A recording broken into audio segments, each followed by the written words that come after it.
You can hand out condoms, drop bombs, build roads, or put in electricity, but until the girls are educated, a society won't change.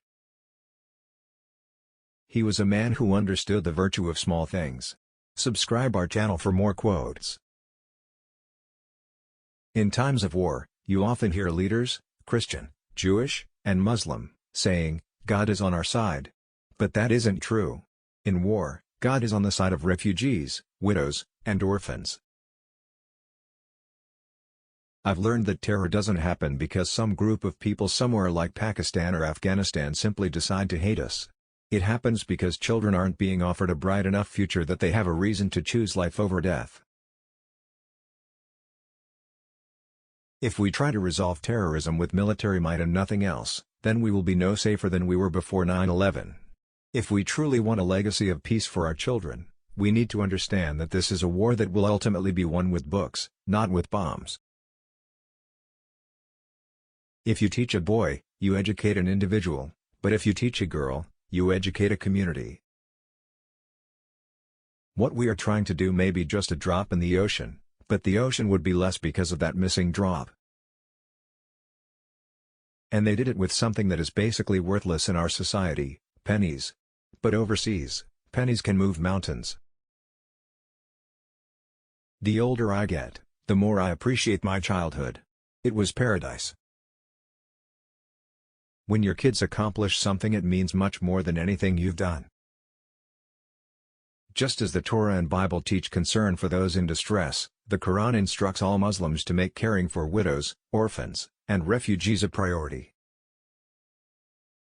If you really want to change a culture to empower women, improve basic hygiene and health care, and fight high rates of infant mortality, the answer is to educate girls.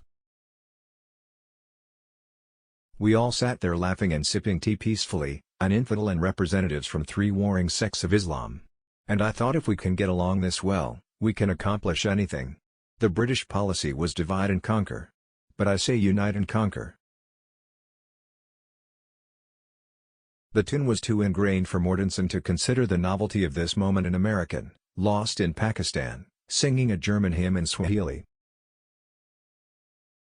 People who live in the last places, the people who are most neglected and least valued by the larger world, often represent the best of who we are and the finest standards of what we are to become.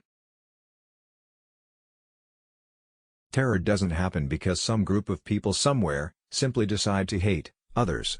It happens because children aren't being offered a bright enough future that they have a reason to choose life over death. 2 decades of virtually uninterrupted fighting had made even the most dignified structures appear drunken, wounded, or lost. The entire city seemed to affirm the notion that warfare is a disease. Hey, be your own heck of a person, and don't copy what other people do or say. 'Cause then it just makes you look really bad, then that person who you copied will get mad at you. So grow up a little. Here we drink 3 cups of tea to do business. The first, you are a stranger; the second, you become a friend; and the third, you join our family, and for our family we are prepared to do anything, even die. I don't want to teach Pakistanis children to think like Americans. I just want them to have a balanced, non-extremist education.